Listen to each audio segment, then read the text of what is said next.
então eu comecei agora, viu? Fala alguma coisa? Não, amor, deixa. Deixa ele quietinho. Ai. É só eu falar alguma coisa antes de soltar ele. Quer você mesmo soltar ele? Ai, amor. Calma, que ele tá ficando com medo.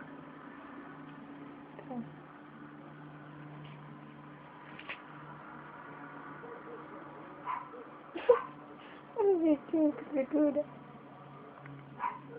Fica todo esticado. É um bebê tão fofinho, ele quer vir em mim, amor. Você deu carinho pra ele, agora aguente. Não, deixa ele aí quietinho.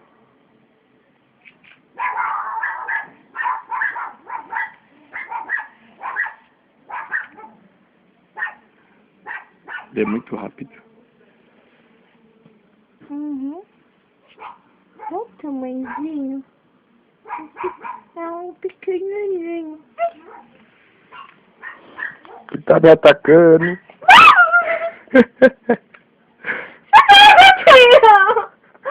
Não. Não grita não, que ele fica com medo. A carinha dele, deixou ele assustado o tamanho dos olhos dele.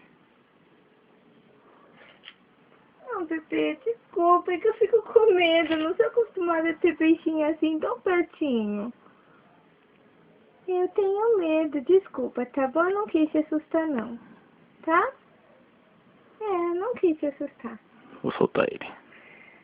Não, eu não quis assustar você. Você me desculpa?